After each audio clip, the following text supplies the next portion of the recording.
dites qu'en France, il existe une logique de l'honneur, je vous cite, alors que les Américains, eux, sont plutôt hantés par le contrat idéal. Dans tous les pays, en tout cas, de culture européenne, y compris les États-Unis, trouver un raccord entre le statut du citoyen libre, égal à tout autre citoyen d'une société démocratique, et la condition de travailleur salarié travaillant pour une entreprise, pour un patron, etc., a posé problème. Enfin, c'est toute la question sociale. Si vous voulez. Aux États-Unis, on a parlé de wage slavery, donc l'esclavage du salariat.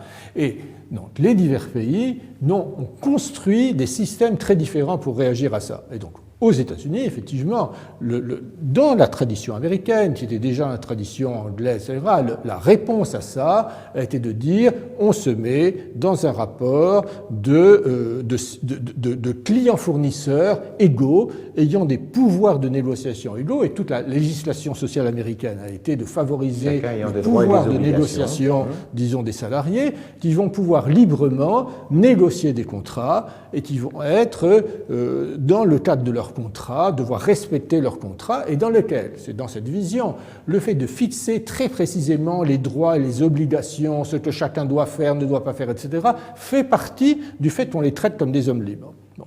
Dans le monde anglo-saxon, Europe du Nord, etc., ça a été plus, on se met ensemble autour d'une table, on va décider ensemble, donc la cogestion duale allemande était, disons, une expression de ça.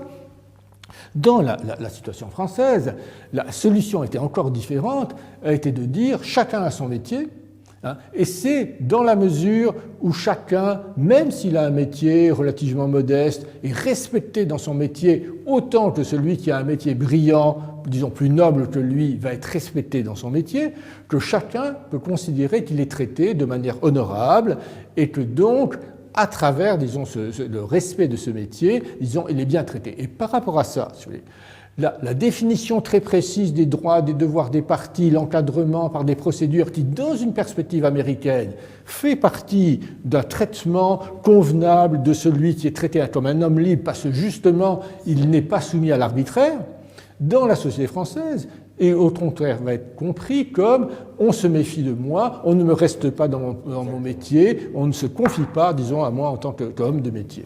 N'y a-t-il pas aussi, en France, une notion de peur ? En France, on a peur de l'échec. Et ça crée une souffrance terrible. Hein. Non, mais les peurs ne sont pas les mêmes. La peur aux États-Unis, c'est d'avoir quelqu'un d'autre qui va être le maître de votre destin. Oui. Et donc, au fond, le fait d'avoir ces droits et obligations bien verrouillés par des choses extrêmement explicites, ça permet de dire, voilà, si j'ai fait ce qu'on m'a demandé conformément aux exigences, etc., je reste maître de mon destin. Et on le voit même, je sais pas, juste dans la procédure pénale américaine, hein, la façon dont on négocie entre l'accusation et la défense, etc. Alors, en France, oui, la peur française, c'est de se trouver dans une situation dans laquelle je vais m'abaisser, hein, devant celui qui peut soit me faire du mal, soit me faire profiter de ses faveurs.